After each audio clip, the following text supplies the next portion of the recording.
What's our alternative? Pat, you're telling me the new six figures is $304,000. How do I do it? Do I get another job? Do I go back to school? Think about the richest person you know. Think about the wealthiest person you know. Think about that person. Somebody you've touched, somebody you've had dinner with. Think about the wealthiest person you know. Everybody thought about that person? I'm not talking Buffett, somebody you know. It's normally the person everybody talks behind that person's back. That's the person, okay? You know it, okay? Are you ready? Ask this question. Does that person have a job or are they an entrepreneur? What makes you think you're going to become wealthy having a job? You just answered it. So have you really positioned yourself to become wealthy? I don't know. But you just answered it yourself.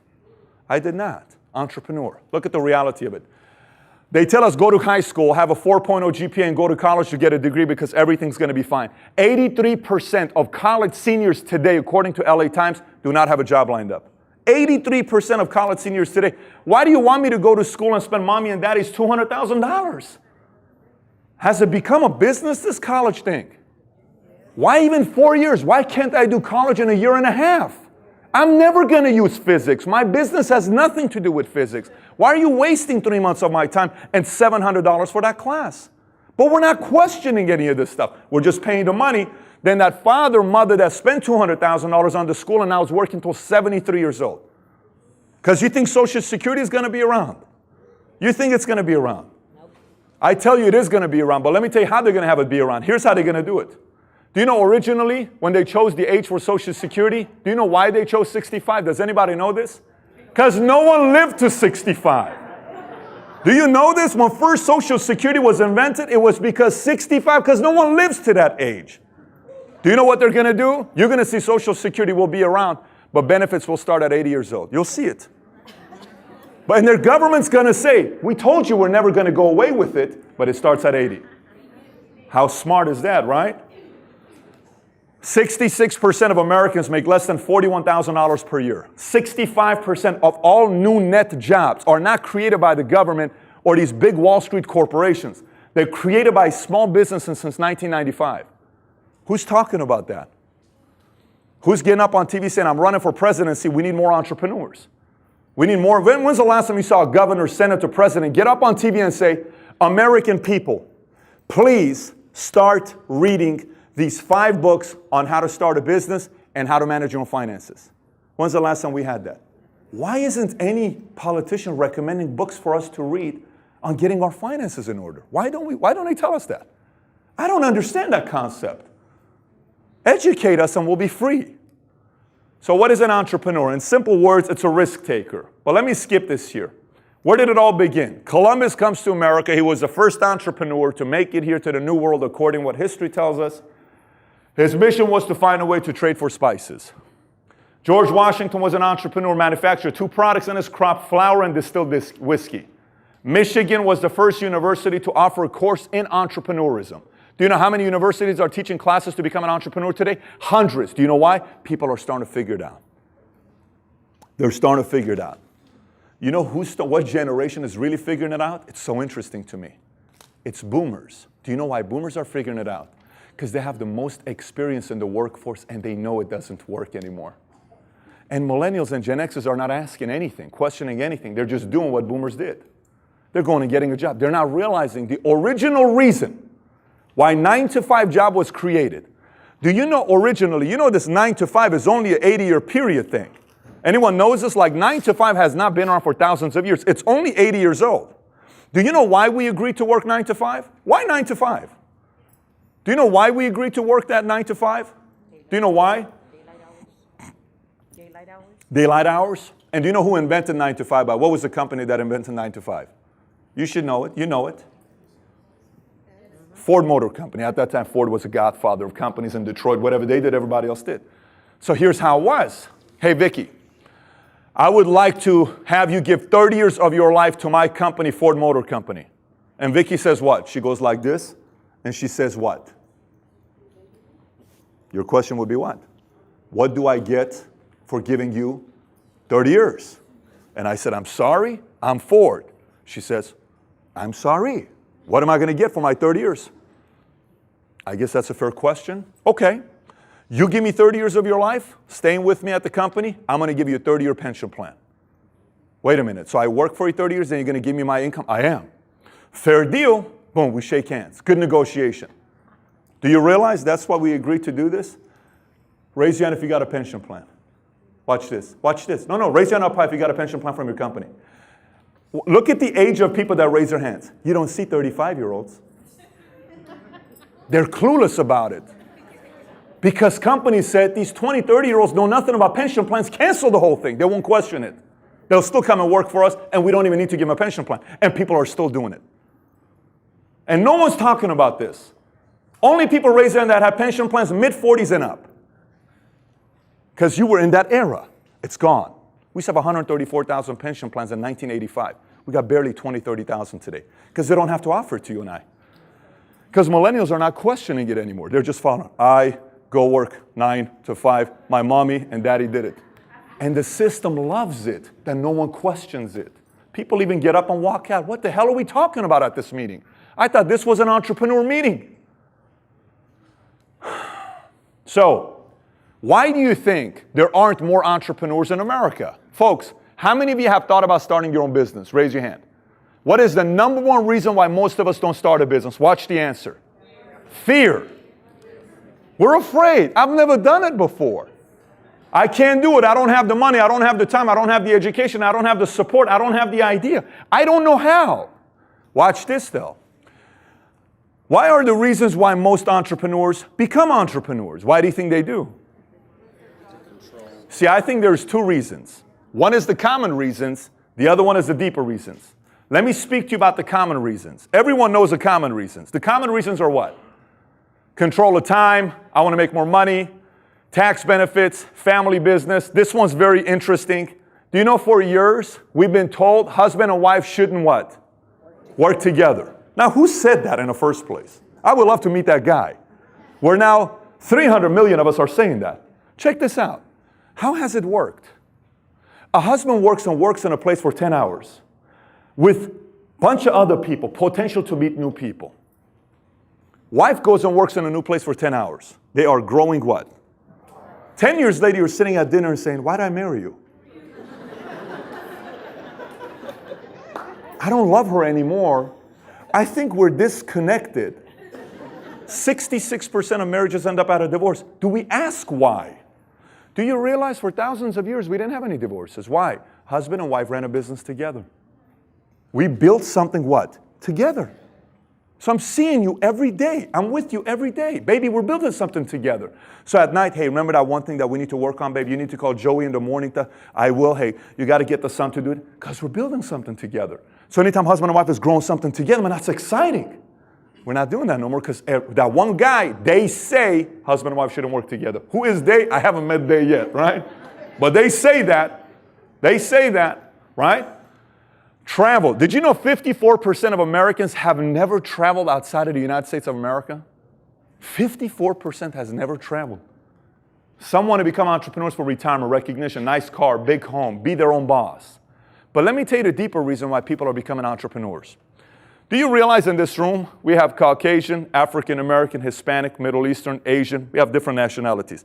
Christian, Jehovah, Seventh-day LDS, Scientology, Muslim, Catholic, agnostic, atheist, Confucius, whatever you want to call it, right? Educated, uneducated, Laker fan, Clipper fans, doesn't matter. Every single one of us in this room, everybody in this room. Do you realize every single action we take, everything you and I do in our lives, every single action we take that action with an intention of getting one emotion. Anyone knows that one emotion we want? It's what? Happiness. 2007, when the market crashed, everybody lost their money. In 2008, you know what was the most common word used in books that were published in 2008? Happy. Because everybody wanted to find out, how in the heck do I become what? Happy. Do you know why all these beer companies do so well? Because they do commercial with, when you drink, you're with single girls, and it's just so, I'm going to drink, Coors Light because I'm happy when I drink Coors Light for 30 minutes. Do you know why the drug business does so well? Ooh, when you smoke, you're so happy. You drop this pill, you drink water, you get a massage. Ooh, it's great. You snort this thing, you feel like you're Superman for about 5 minutes. Everything's like happy, happy, happy. You're laughing about it. I'm sorry, we're all adults here. It's not like none of you guys haven't seen pot, ecstasy, or cocaine. I mean, it's not like at the time we hit 18 nowadays in America, I'm sorry, we see a lot of weird things today. Your kids see things at 10 years old we used to see at 18 years old. So, how do you judge happiness?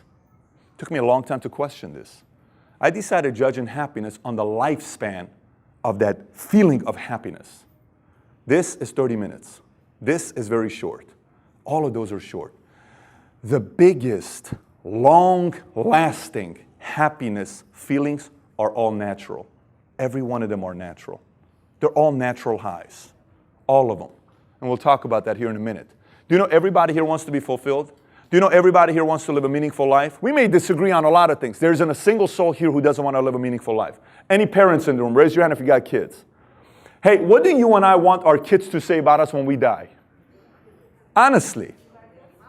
That they like us? You know they're going to say stuff about us when we're dead that they never said when we're alive. Yes? Look, some of us don't have living parents and we wish we had 5 minutes with them to tell them some stuff we didn't say. None of us are perfect. But you know what's going to happen? We'll be in heaven. And we're going to go and say, hey God, I cleaned that cloud. Am I cool to check out my kids real quick? You cleaned the good. I cleaned the good. I'm telling you, the cloud is clean. Okay, go ahead. We're good? Okay, good. Because you know, I got good technology up there, right? So I'm going to come, I'm going to say, there's my boy. See how he's doing? Okay. He's happy. Okay. He's spending some time with his wife right now. Let me cover this up. This is a little awkward. You're going to step away. It's kind of weird.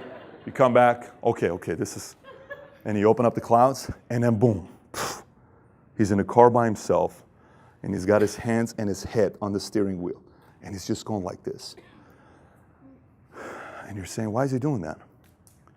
And you can hear his voice. Dad, I miss you, Dad. Mom, I need you right now, Mom. Marriage is a mess. I have no clue what to do. I haven't told Mary. I don't know how to pay my mortgage payment. You taught me so much about life. I wish you were here with me. I wish I could have 5 more minutes with you to tell you how much I love you. I am the man, the woman I am today because of you. I miss you, Mom. I miss you, Dad. I love you so much. I got 2 kids, man. They're only 3 and 22 months. I melt thinking about this. And I know you do as well as parents. Because everybody wants to live a flippin' meaningful life. Everybody does. We may be different, but we want to make an impact with our lives. And you know how we do it? You ever met bitter people? Anybody met bitter, depressed people? Do you ever wonder why some of us sometimes are so bitter and depressed? I used to want to find out what causes people to be lazy until I figured out why people are lazy. I wanted to find out at one point, why am I so lazy when I was a kid? Do you know, it's a very simple research. Does anybody know what causes laziness? A boring life. Boredom is the seed of laziness. When we watch a boring movie, what happens to us? We fall asleep. When you watch an exciting movie, what happens to us? We don't fall asleep. That's your life. If your life is boring, you're lazy. If your life doesn't have a lot of action, you don't have a lot of energy. And I saw that in my life. But you know what causes bitterness and what causes depression? You ever met bitter people that everything to them is like, they're so bitter to be around? Do you know what it is? Let me tell you what causes happiness and what causes bitterness. And here's all it is. People who no longer create anything are depressed and bitter. And people who continuously create, they're happy. You want me to give you an example? My mom and dad divorced in 1989. 20 years they didn't see each other. My mom told me, I will never be in the same room with your dad. My dad said, I will never see your mom ever again. 20 years I prayed. I wanted to have them to be in the same room together. 20 years later they did. You know why? Because my niece was born. My sister created a child. When she created that child, everybody showed up. And everybody was happy. My mom and dad talked to each other with no problems. How many times have you seen grandkids bring families together? Anybody's ever seen grandkids, what they do to a family? Everyone shows up out of nowhere. If we don't create, we're not happy. You see people who are bitter, make a list of what they've been creating. Nothing. They're not happy. They don't have happiness. There's not fulfillment there. Anybody's ever bought anything from IKEA? You ever bought anything from IKEA? Do you ever realize, like afterwards, what the heck was I thinking about going to this IKEA? My wife, I come home, babe. Yeah, baby. See that box? Yeah, baby, what's your point with the box? You know, when we said we're going to make that shelf, we're going to make that little cabinet together today, babe. Babe, we never make it together. You just hand me the screwdriver, baby. I mean, that's not making it together. So then you go over there, you're all ticked off. Man, you know what I'm talking about, guys.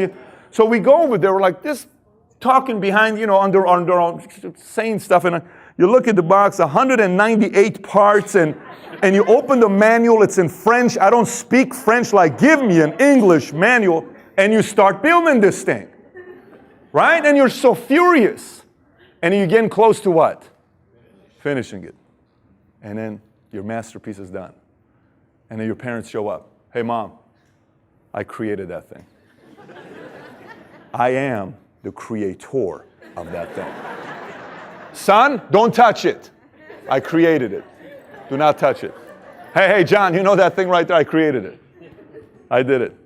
IKEA has become a multi-billion-dollar company because they figured out people become happy when they create things. Sudoku game is good because when you create and finish the diabolic formula, whatever it is, you're all happy. You know what I'm talking about? Puzzles, we create, we're happy. But those are just actions that don't make you money. Another thing we've realized we need is a community. We need to be part of a community. You know who learned that? Instagram, Facebook. You know what we do nowadays? Here's what we do. Hey, look, give me the duck lips. Boom! We took the picture. You saw them, of course, on Instagram. Hashtag, hashtag. Okay, great. That was a good pic, man. It was a good bet. It's going to blow up. Watch. They say 150 times a day we look at this thing. 150 times a day. So we go, oh, bro, 17 likes in 4 minutes. Woo! It's good. It's good. Oh, my God, this is good. Oh. So you walk around. I'm going to check it again. 34. We're on track for having the best one. My best one is 68. 69 likes. Whoa, Instagram. How come Jerry didn't like the picture? How weird are we, right? Because we need a community. You know what's the last one? This is why Russian Empire failed miserably and the country finally went to Gorbachev and said, get the heck out of here. Communism doesn't work. Do you know why it doesn't work? As much as they're trying to convince Americans it works. Do you know why it doesn't work? Because we love having a sense of ownership. We have to have ownership. When anybody's been to a game and your kid scores a touchdown, what does a parent typically do? Hey, I'm sorry, did you see that? That's my boy. So he runs like his daddy. He's kind of like, he's an athlete like his father. How I used to, I know I kind of gained weight, but that was me 32 years ago. Son, I'm proud of you, buddy. That's my son. Hey, whose wife is this? It's my wife. Why are you looking at her? It's my wife. Look at my wife. It's my wife. My wife. Whose husband is that? It's my husband? Don't you be looking at my husband over there. I'm telling you, it's my husband right there, okay? Get your eyes off her. Hey, whose lawn is it? Get off my lawn. Whose house is this? Whose car is this? Mine. You know why? Because we need to have a sense of ownership. Do you know what's crazy? Let me tell you what's crazy. Create community sense of ownership is all the activities that create happiness, fulfillment, and meaningful life. Do you know all entrepreneurs do all day long is create, they're part of a community, and they own their business. That's why they're so happy. How many of you guys have a friend that invited you to this meeting here today, and you've said this line to him or other people? Man, he's changed. He's crazy. Why is he so excited? It's as if he's joined a cult. Who said that? They haven't. All entrepreneurs are like that. It's not just us. Go to entrepreneur events. It's because they create, they're part of a community, and they own their business. That's why they're happy, and that's why most people who have jobs, they don't feel that way. Because you're not. You're just taking orders. You're just doing a regular job, and it doesn't create fulfillment. And people are starting to figure this out. So anybody want to do a quick DNA test to see if you have what it takes to become an entrepreneur? Anybody want to do that? Yes or no? You don't want to? We can skip this if you don't want to do that. Let's figure out real quick if you got what it takes to become an entrepreneur.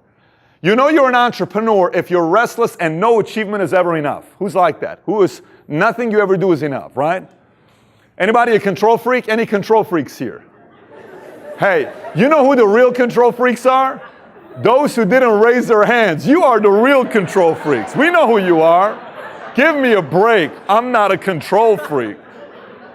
You're a masochist. Any masochist in the room? Anybody knows what a masochist is? Any masochist in the room? Craziness, huh? That's entrepreneur sometimes. Anybody have a love-hate relationship with money? Raise your hand if you got a love-hate relationship with money. Anybody was a black sheep of the family? Maybe even a dropout? No black sheeps here, folks. This is the church-going people. Praise the Lord. God bless this group on this side. No black sheep. Raise your hand if you were a black sheep in a family and you did something that most people didn't do. We got a lot of them here. Anybody ever was called crazy? Did anyone say, you're crazy? Yes? Anyone somewhat introverted, but do you know what that means also?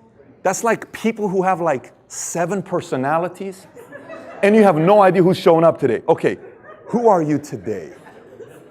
Today she's pissed off at me. I can see the look on her face. No, today she's happy. That's good. We have the happy Sherry today.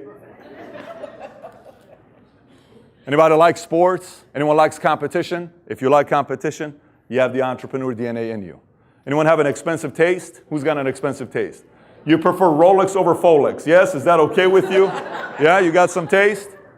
Good at telling stories? Strong work ethic? Anyone ever sold anything as a kid? Raise your hand if you ever sold anything as a kid. Hey, why don't you tell us if anybody sold anything as a kid that was legal? Just tell us anything you sold. Some of you guys raised your hand one back down. What'd you sell as a kid? Chicharrones. Chicharrones, okay. What'd you sell over here as a kid? Prince's House Crystal. That's unique. What'd you sell as a kid? Lemonade. Lemonade. Very cool. What'd you sell as a kid? I raised hamsters and sold at the pet shop. You raised hamsters. Wow. Peter raised hamsters. It's like a lower version of Michael Vick type of a thing, right? I mean, that's like, man, raised ham. Were they like fighting each other, like bumping heads or no? Like, that's pretty intense stuff. Anybody else, any other creative things? Creative, anybody else? Anybody want to tell us? Yeah, tell us back there. What'd you sell? Blue. Yeah. Anything you could sell. Orange. Your mom's gift baskets when she went to work. Did she know about it is the real question. She's smiling back there. Okay. Anyone very curious? Anyone's ever been called nosy? Listen, we got a lot of nosy people here in the room. Anyone ever been called nosy? Believe it or not, in family and friends, it's not good to be nosy, but in business, if you're nosy, it's very, very good. It makes you good money. Anyone somewhat shameless? You could care less what people think about you. Raise your hand. It's great to see all these embarrassing people here who are shameless, right? Shameless. You know what's crazy? Do you know how many people I see and say, that person would be incredible as an entrepreneur, but they'll probably never find out because they're never going to try to become an entrepreneur. That drives me nuts. I see someone like, does this guy really understand how incredible of an entrepreneur they can make? But they're afraid they never do it.